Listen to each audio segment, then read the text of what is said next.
Welcome back to another episode of Fun with Tricycles. This here's a mess. This will probably be covered in a later video. We're not going to talk about this today, but I gotta helicoil that bolt hole because you can see it's about smooth. I mean stud hole. This one here is still good. And one of the bowl screws. I don't know if it's that one or the other one by the fuel hole. So there's going to be some epoxy and drilling and tapping and helicoiling and fun things to come on that. Try to get this thing all ready to roll. But that's not why we're here. Last night I was watching our good old friend, this old trike, Mr. Preston himself, and he was loading up some more barn finds, and I thought, you know, he has one of those ramps, and I do too, but I modified mine. Mine is three-wheeler friendly and obviously four-wheeler friendly.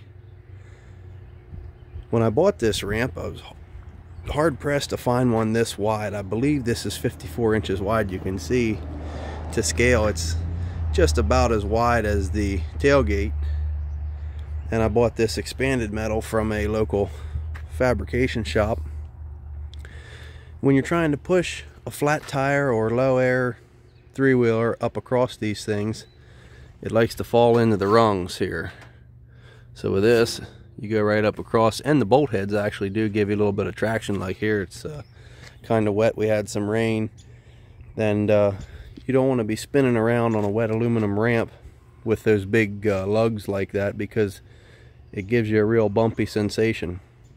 So I fixed this one up, and I let Preston know that this was the solution to his future back problems, and he feels pretty confident in fixing his own self up a nice tricycle rated ramp.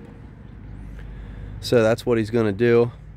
I can't say that I own this idea because I've seen this kind of thing on trailers and trucks and all this, but I figured it's for me, so I'm going to do it the way I want to do it. And what's really nice is when you have an operable three-wheeler, you know, not a barn find, but one you've worked on, cleaned the carb, and it usually starts first pull, but it makes a liar out of you regularly. Hey, look at that. It's very convenient.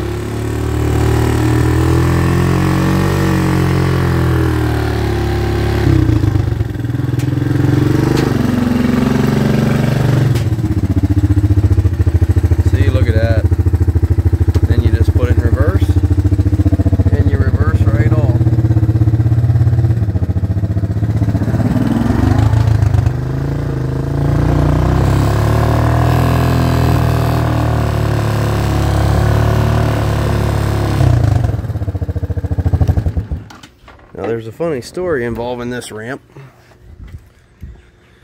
This past New Year's, a buddy of mine always has a big party, and all his buddies bring side-by-sides, quads, three-wheelers, four-wheelers. I take my quad over because it's no fun when you're riding with a bunch of 700 and 1000 cc utility quads that can, you know, they're 70 to 90 horsepower, and I'm on a stock 200X.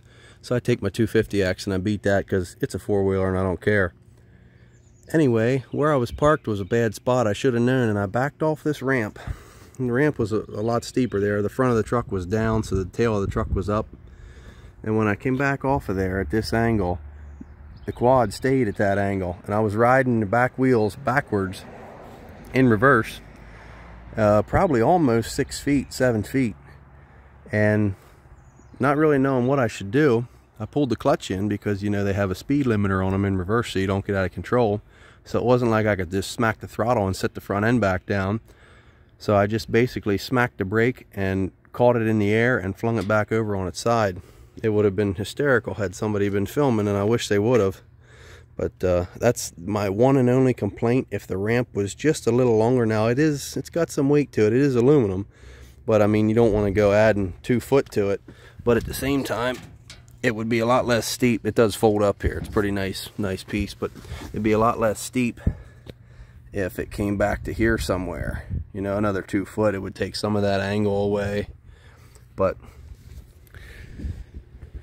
not your average three-wheeler video, but if you guys are out there buying and selling and digging up barn finds like MRC Builds or Preston or any number of you guys out there digging them out of the wood sheds and garages and basements of America, you need to get yourself a nice ramp like this, because you don't want to go towing your trailer all that way just for 1 or 2 machines when you can take your truck.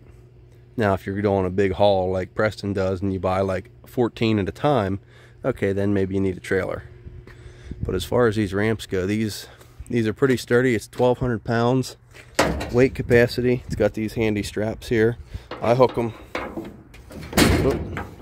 I hook them there, and then I mean, we've all seen the fail videos where the idiot either comes slamming up there 400 miles an hour and the tailgate shuts and the ramp folds up and they get a face full of trailer hitch.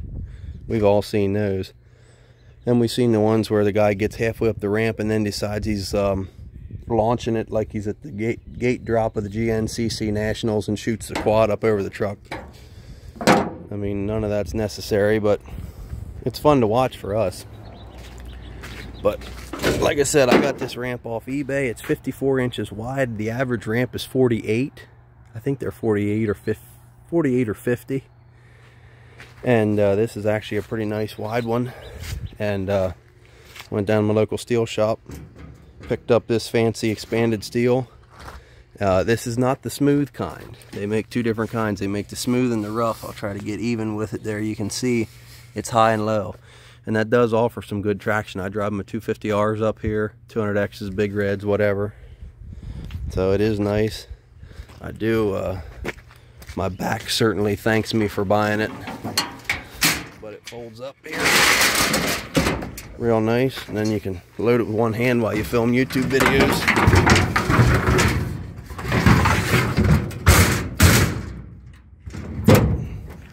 And then you're ready to go on to the next purchase.